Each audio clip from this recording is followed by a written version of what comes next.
Hello class, welcome back. In this lecture video, I'm going to talk about our plans for this week, and I'm going to do a more detailed analysis of what is a rhetorical rationale, since it's an unfamiliar term for most of the students, and it's also a very important part for writing project 3. So for writing project 3, as I have mentioned in the previous lecture video, it contains two basic elements. The first one is you're going to assemble a multi-genre campaign. So you are going to choose 3 genres, and at least one of the genres should be text-based. So because there is a 500 word count, and it mainly refers to the text-based artifacts, instead of like, let me count the word, how many words did you use in a poster or a brochure, is mainly for the, if you write an essay, like a short research paper, thus the word count is for the text-based campaign. And the second part of our project 3 is that not only do you choose 3 genres and do a really amazing campaign, you're also going to explain to your readers, so why did you choose all those 3 genres, and what techniques, what specific features, genre features did you use to facilitate your campaign so that to make your campaign stronger. So that is actually 2 parts, and in this video, I'm first going to start by talking about, so what is the first draft for writing project 3.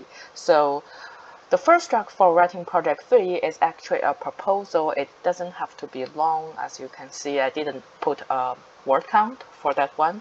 So it's mainly for you to get you a jump start, for you to help facilitate your thinking process for completing writing project 3. So sometimes, like when we go shopping, we make a shopping list, right? So when we are doing a big writing project like this, it's also good for us to have a mental shopping list for what I'm going to do, what's the purpose. It's just kind of like a reminder for us to not stray away from what your goal is for this writing project. So let's see a sample project proposal for writing project 3. So in our textbook, the BBG, so Dawson, the student Dawson is providing a really short and concise, but it's also a really powerful summary of his multi-genre campaign. So as we can see, first you start with a purpose, right? Because like every project starts with a purpose. It's the central idea you want to convey to your audience. So in Dawson's project, his purpose is to remind us of the effect of natural deficit disorder. So some people believe that, okay, natural deficit disorder is unreal and it is not something that matters. And Dawson is going to argue that no, it should be taken seriously. It's a serious issue that affects people's health. So the main idea is to educate people.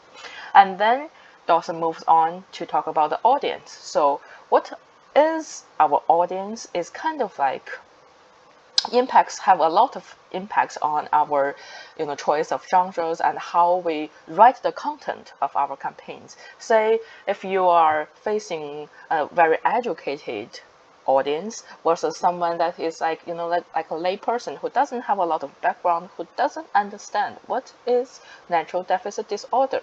So if you are talking to a group of medical students, you do not have to introduce the basic terms, because everybody know a little bit about the previous research, what is a natural deficit disorder. They all have some kind of background knowledge. But if you are doing like a speech to the person who are in the art school, then of course you're going to change your strategies in order to so that it is targeted to different kind of audiences, right?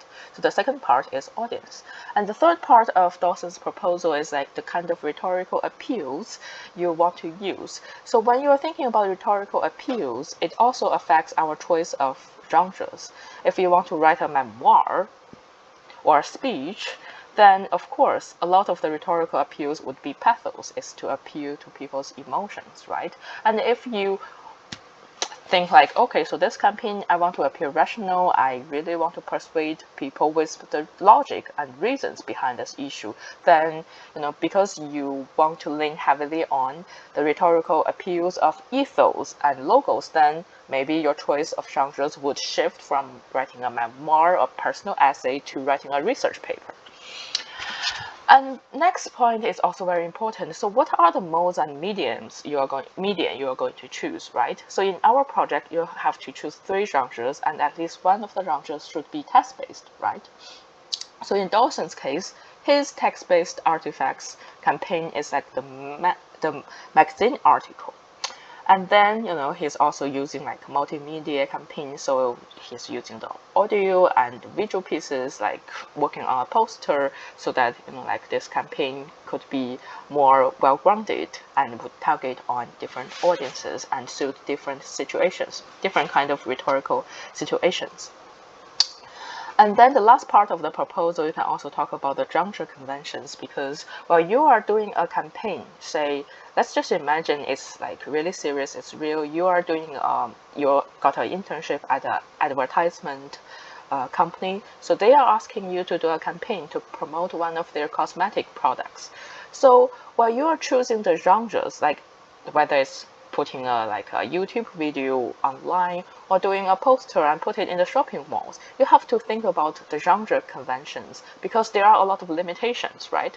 So like if you put a poster in the shopping mall, then more people can see it, and it's also the target audience, like people who like shopping, right? But then you cannot use any audio elements. You cannot just put your voice out there, right? Well, in a YouTube video, people can click on share, and the speed of sharing and spreading might be better than just putting a 2D poster in a shopping mall. So there are different kind of genre conventions, genre constraint, genre affordances that you can consider for your campaigns. So actually that is it, right?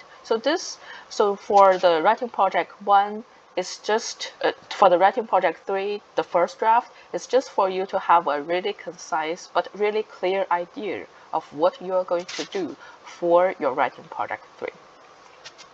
Okay, so the second part, I am going to move on to talk about the rhetorical rationale. So what is a rhetorical rationale, right? As I have mentioned in the previous lecture, so a rhetorical rationale is focused on 3 parts. It's what, why, and how. So what are you going to do in those campaigns? So in Dawson's case is to talk about natural deficit disorder and educate people about this issue, right? And why is that? Why did you choose all those modes and media? Why does Dawson choose a magazine article versus a newspaper article or a research paper? And why did he choose the CD and a poster instead of making a movie or a documentary, right? And how is that? How did you use all those genre conventions readily available to you to create the most ideal case, to create the maximum effect for your campaign? So those are all the good things that you want to think about while you are writing the rhetorical rationale. And okay, so another thing that came to my mind is that I want to point you toward a very good resource in our textbook. So most of you are not aware of how much knowledge and how many genres are included in our textbooks.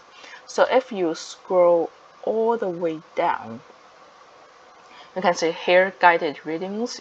We have just talked about Dawson's.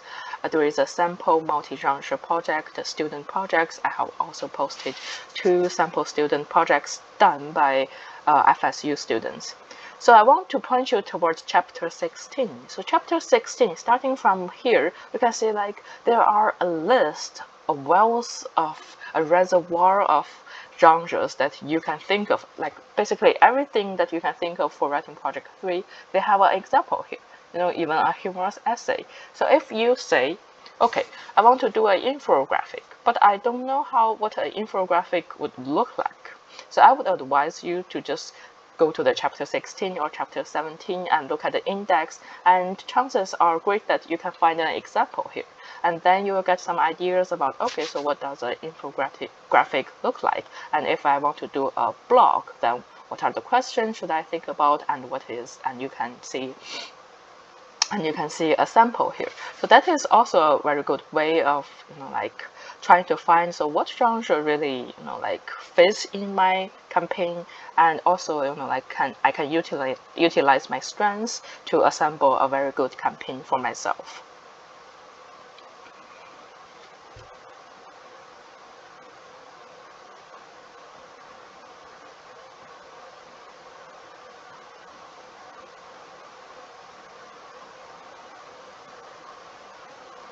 All right, so when we talk about the writing project 3, the rhetorical rationale, so what should we think about? So what makes a good rhetorical rationale, right? So most of us have already written a rhetorical rationale in other scenarios. It's just like we do not call it using this genre name, rhetorical rationale. Say when you apply to FSU or you apply to other colleges, you have to write a personal statement.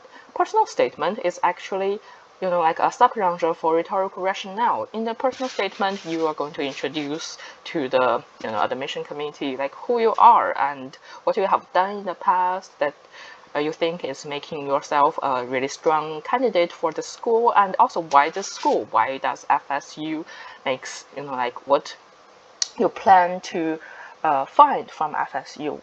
Why do you think FSU is like vital in your future success, whether it's a career success or academic success, right? So rhetorical rationale is basically for you to practice explaining yourself to people. And we all think like, because we understand ourselves, we think like people should, understand ourselves and our intentions as well. But, like communication is a tricky thing. So actually we have to get trained so that we can explain ourselves in an effective way so that people can exactly understand what we are exactly meaning at that time. So let's look at a sample of an artist statement. Actually, an artist statement is also a rhetorical rationale, because an artist have to introduce to the audience, whether it's a reader or like a viewer, all kinds of audiences. So what am I doing? Say like if you go to a Q&A after a movie show, then the director is of course is going to tell you about like what is the intention of this making the movie, and what are the like the features he utilizes in making this movie appealing to the audiences, and what kind of like cinematography that he uses that helps him convey his ideas to the audience, right? So there are actually a lot of scenarios where we, as artists, as authors, as writers, as students, have to write a rhetorical rationale.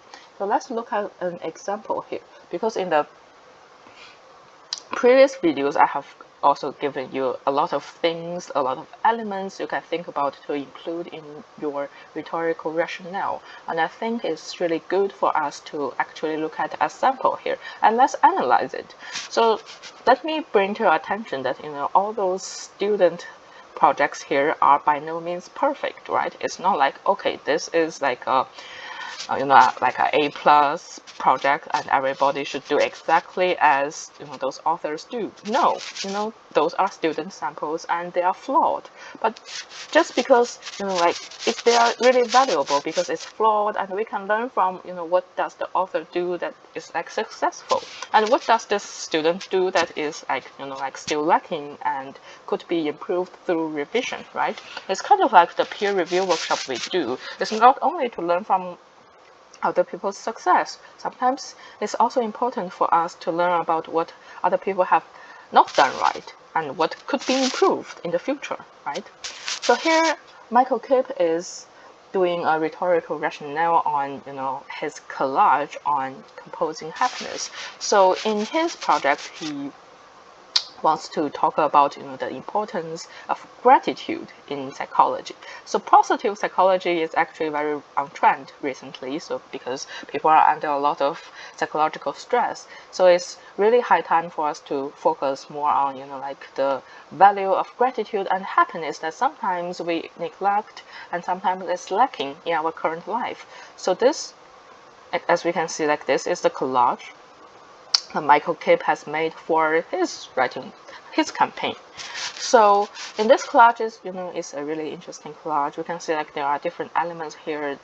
He has put a plant here, and also it seems like the pieces of a picture frame, and there is a actress meditating there, and a few paper clips from the newspaper or magazines. So upon looking at this, the audience might be puzzled. We all feel that when we are looking at the abstract arts from the galleries and museums, right? What is this? So Michael is going to explain his intention to us. So as we read through, I want you to spend some time reading through. It's not a very long piece of rhetorical rationale. It's actually an excerpt, and I want you to read through it carefully and see what is Michael doing in explaining his own project to the audiences. So here, of course, we start by Michael introducing. So what is the issue here? What is the most interesting thing behind his research topic about positive thinking? So there are some background information here, and then he explains his purpose, right? So the part that I have highlighted in green is like, my purpose in creating this is to promote the idea that we make choices about how we perceive experience and practice gratitude can make us happier. So in your rhetorical rationale, I think it's also a good thing for you to very clearly state what is your purpose and why did you why did you choose all those three genres to compose as components of your campaign? And in the second part of the rhetorical rationale, Michael Kipp has talked about the intended audiences. As I have said, intended audiences can change a lot about your choices of genres and how you actually compose the content, write the content of your campaign. So here, I think Michael did a really good job. It's a really good first step, like talking about, so the audience is like people who like art, psychology, and philosophy.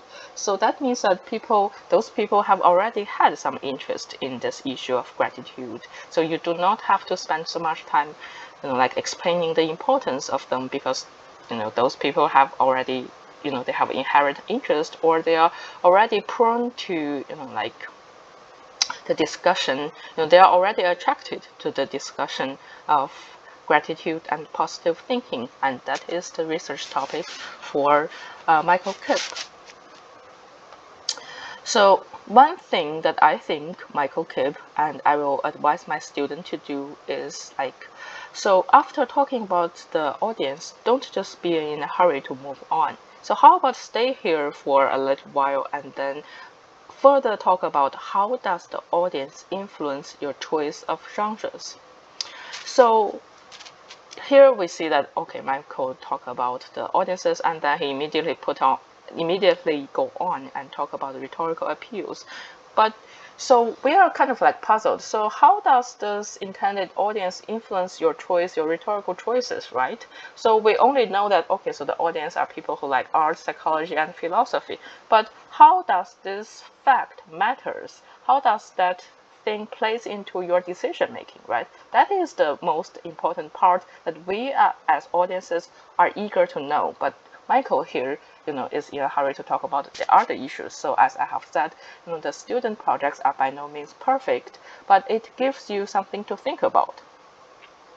And then Michael talks about, the rhetorical appeals he wants to know, which is very good. He clearly states that he wants to use pathos because he's talking about, gratitude and positive thinking that is related to human emotions and cognitive behaviors. So, pathos would be a really powerful tool to use to facilitate and promote the campaign. And as And here Michael doesn't just say, okay, I use pathos and then move on. He actually explains, so how does he use pathos? So moving on from what is that to how did we do this, right? So I did this through my choice of composition, colors, and subjects, which are discussed in depth below. I use striking contrast and position the objects in ways the viewer might not expect, thereby drawing attention to them. So this is actually something that is like very good because Michael does a really good summary of what he did. This is kind of like generalization, a summary of like his rhetorical choices, and he doesn't just like stay here and then move on to logos and ethos. He actually explained. So what is the choice of composition? How does the color factors in, and how does colors and subjects of his collage actually like utilize pathos? So here we can see like a example, albeit it's short, is also good. Example showing like, okay, the striking contrast and positioning the objects in a surprising way actually make it like visually more appealing and like surprising, and that actually is utilizing pathos. So here I think Michael can also spend more time here, talk about, so how does the contrast of colors, what kind of emotions does Michael want to induce from the viewers, right?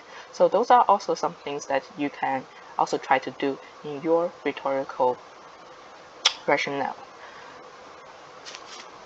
And here at the end, we can see like there is also a works cited page, and I want to also remind you that so at the end of the rhetorical, at the end of your rhetorical appeal, rhetorical rationale, if you have like quoted other people while introducing the background of the issue, your research topic, then of course you have to include a works cited page, and yes, and the works cited page should also strictly follow the academic rules of whether it's MLA or APA or Chicago. So, like I have said, there are a few like very good examples from our textbook BBG, and there are like large variety of different genres, the different examples of genre campaigns that we can find from chapter 16 and chapter 17. So that is all the things, and chapter 18 actually. So that is all the good things, good ways you can start by thinking about your writing project 3. And actually, I think for the 4 writing projects that are designed by the English department, my favorite is the 3rd one, because the 3rd one is the opportunity for you to get creative and actually do something that you think matters, right? So I want you to think about a topic that you are really invested in, you think is really important, it matters to us, and you really want to start this campaign by appealing to a larger audience to let more people get interested as you do on this topic. Alright, so that's the end for our lecture, and as I have said, if you have any questions, please email me anytime and I'm happy to give you answers.